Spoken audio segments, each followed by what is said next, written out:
ছোট্ট সুন্দর গ্রাম। এই গ্রামের নাম বিষ্ণুপুর। এই গ্রামে থাকত সেই দিন মজুরি কৃষক, তার নাম আব্দুল্লাহ। দিন আনে দিন খায়, একদিন না কাজ করলে ভাত জোটে না আব্দুল্লাহ। তার স্ত্রী সুজিতা, তাদের এক তাই ছেলের নাম নিহাল। আব্দুল্লাহ শান্ত মনোভাব নিয়ে তার স্ত্রী সুজিতার কাছে আসছে। আল্লাহ ভরসা, আজ যদি একটু কাজ জোটে। সুজিতা রান্না করতে করতে বলছে, আজ আর চাল বেশি নাই ঘরে, যা আছে আজকের দিনটা চলবে। আব্দুল্লাহ হালকা হাসি বলল, চিন্তা কইরো না, আল্লাহ কিছু না কিছু ব্যবস্থা করে দিবেন। আব্দুল্লাহ কাজের খোঁজে বের হলো। রাস্তার মোড়। দুপুরবেলায় আব্দুল্লাহ কাজের অপেক্ষায় আছে। আব্দুল্লাহ নিজের সাথে নিজে কথা বলছে।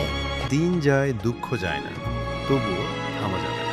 আব্দুল্লাহকে কেউ কাজের জন্য ডাকে না, সে ধীরে হেঁটে চলে যায়। স্কুলের সামনে বিকালবেলায় নিহাল দাঁড়িয়ে আছে।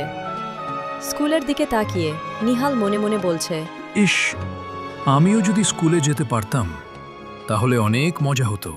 স্কুলের আমার বন্ধুরা নাকি অনেকে অনেক মজা করে, শুধু আমি স্কুলে যেতে পারি না।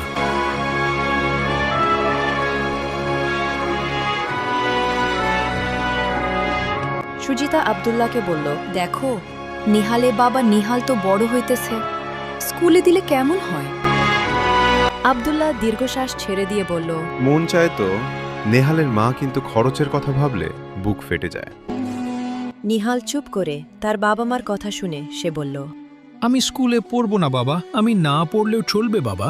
সুজিতা নিহালকে বলল, না বাবা, তুই পড়বি, আল্লাহ একটা না একটা ব্যবস্থা করে দেবেন। আব্দুল্লাহ কাজ পায়।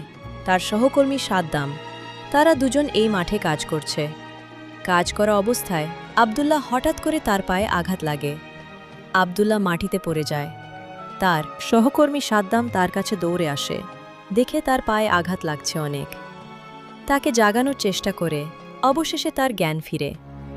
তার সহকর্মী সাদ্দাম তাকে তার বাসায় দিয়ে আসে। কয়েকদিন পর আব্দুল্লাহ শুয়ে আছে। সুজিতা কাঁপা কাঁপা গলায় বলল, তুমি চিন্তা কইরো না, নিহালের বাবা, আমি কিছু না কিছু একটা করব। আমাদের সংসারটা তো চালানো লাগবে। আমি যদি সুস্থ থাকতাম নিহালের মা, তাহলে তোমারে কখনো কাজ করতে দিতাম না।